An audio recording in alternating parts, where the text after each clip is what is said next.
देखिए हम लोग अब लोक अदालत समझते हैं। लोक अदालत हेडिंग बनाइएगा उसमें, लोक अदालत, इसका मीन होता है लोगों का न्यायालय, लोगों का न्यायालय। ठीक है, एक प्रश्न पूछा जाता है कि किसके सिद्धांत या फिलॉसफी पे काम करता है, तो ये गांधी जी के सिद्धांतों पर लाया गया न्यायालय है। किसके सिद्धांत पर? गांधी जी के सिद्धांतों पर। ये बात एक हमसे प्रश्न इसमें पूछा जाता है, फैक्चुअल कुछ टॉपिक्स हैं ये जिनसे सामान्यतः समझ अभी हम बताते हैं कि किस अधिनियम, तो एक हमारे यहाँ विधि प्राधिकरण अधिनियम 1987 जो आया है उसके तहत इसका गठन किया गया, ये पूछा जाए। फिर हमसे पूछना है इसकी संरचना से प्रश्न पूछा जाता है, तो संरचना में क्या होता है? एक इसमें सेवानिवृत्त जज होता है जो इसका मुख्य न्यायाधीश होता है। कौन सा ऐसा होता है? सेवानिवृत्त न्यायाधीश। दो अन्य सदस्य होते हैं, उसमें एक वकील होता है और एक सामाजिक कार्यकर्ता होता है। ये मैंने फैक्चुअल डेटा बताया है कि लोक अदालत में क्या क्या होता है। सबसे पहले अगर हम बात करते हैं, इसे लोगों का न्यायालय कहते हैं, गांधी जी के सिद्धांत पर काम करता है। विधि प्राधिकरण अधिनियम 1987 के तहत इसका गठन हुआ है। एक सेवानिवृत्त न्यायाधीश होता है, दो अन्य लोग होते हैं, एक वकील और एक कौन होता है? सामाजिक कार्यकर्ता होता है। इतनी बात अगर समझ आई, अब हम इसके बताते हैं कॉन्सेप्ट क्या है, इसका उद्देश्य क्या रखा गया कि मामलों को ऐसे सुलझाया जाए जिसमें दोनों पक्ष मिलकर समझौता कर सके। मैंने जैसे कुछ टर्म समझाए हैं पीछे कि दो तरीके के मामले होते हैं, एक समनीय और एक असमनीय होते हैं, कंपाउंडेबल और नॉन कंपाउंडेबल। समनीय अपराध वे होते हैं जो समझौते के तहत समझाए जा सकते हैं, सुलझाए जा सकते हैं, और असमनीय वे होते हैं जो समझौते के तहत सुलझाए नहीं जा सकते। तो इसमें कौन से मामले आएंगे अगर कोई पूछे, तो केवल समनीय मामले आएंगे, समनीय मामले, कंपाउंडेबल केस ही आएंगे इसमें। यानी ऐसे ही मामले जिन्हें केवल किसके तहत सुलझाया जा सके? समझौते के तहत दोनों पक्षों को बुलाया जा सकता। देखिए इसकी खासियत बहुत अच्छी है, इसकी इंपॉर्टेंस क्या है।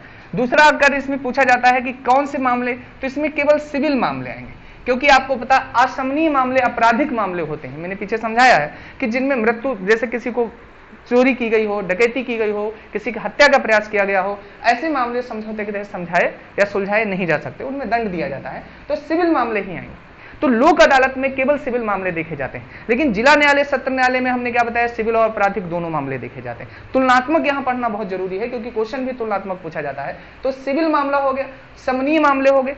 अगली बातें यहां और समझने वाली हैं। अगर हम देखें लोक अदालत के क्या फायदे हैं, पहली केस ये समझना है कि इसमें वकील की आवश्यकता नहीं होती है। चाहो तो आप अपना वकील करो, और चाहो तो, वकील मतलब अधिवक्ता या लॉयर, चाहे तो व्यक्ति खुद ही जाकर अपने पक्ष को क्या कर सकता है? रख सकता है।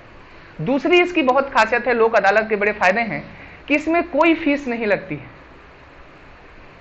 और इसमें जब मामला सुलझाया जाए, समझ करो समझौता हो गया, तो कहीं दूसरे न्यायालय में आप जाके अपील नहीं कर सकते। मतलब इसमें अपील का अधिकार नहीं होता है, क्योंकि दोनों के बीच में क्या होता है? समझौता होता है। और अगर एग्री नहीं हो पाते हैं, मान लीजिए कि ये मामला सुलझा नहीं पाया गया है, तो उन परिस्थितियों में वो मामला उसी कोर्ट में पुनः चला जाता है जिस कोर्ट में इस मामले पहले इससे मामला चल रहा होता है। और इन केस मान लीजिए कोर्ट ने फीस ले ली है आपसे मामले, और फिर आपका मामला लोक अदालत में ट्रांसफर होकर आ गया, तो उन परिस्थितियों में अगर लोक अदालत में वो मामला सॉल्व हो जाता है, तो उन परिस्थितियों में वो फीस कोर्ट को वापस करनी पड़ती है। बात समझ रहे? तो आप समझिए कि लोक अदालत निःशुल्क न्यायिक अवधारणा की जो कॉन्सेप्ट हमारे यहाँ आर्टिकल 39 का में दिया गया है, उसे स्पष्ट करने या सारगर्भित करने का प्रयास कर रहा है, या हम कहें प्राप्त करने की कोशिश कर रहा है। तो ये गांधीयन फिलॉसफी पर बेस्ड है, या हम कहें हमारे जो डीपीएसपी में अनुच्छेद 39 का दिया गया है उसे भी चरितार्थ करता है या उसे हासिल करने का प्रयास कर रहा है। तो लोक अदालत एक बहुत बड़ा कॉन्सेप्ट है जुडिशरी के क्षेत्र में, और हम कहते हैं ये निःशुल्क न्याय या हम कहें कि न्याय की अवधारणा को स्पष्ट करने का पूरा प्रयास कर रहा है। तो लोक अदालत में हमें क्या क्या पेपर के हिसाब से याद करना है? एक, इसका अधिनियम से क्वेश्चन पूछा जाता है, किस तरीके के मामले देखता है? सिविल मामले देखता है। कौन से मामले? समनीय मामले देखता है, या सिविल कोर्ट की इसके पास पावर्स होती हैं। और इसका स्ट्रक्चर से क्वेश्चन पूछा जाता है, सेवानिवृत्त न्यायाधीश इसका वो होता है, और वकील और एक सामाजिक कार्यकर्ता इसके स्ट्रक्चर में होता है। ये सब प्रश्न यहाँ से पूछे जाते हैं। इतनी ही बातें हमें लोक अदालत में जाननी, इससे ज्यादा कुछ भी जानना नहीं होता।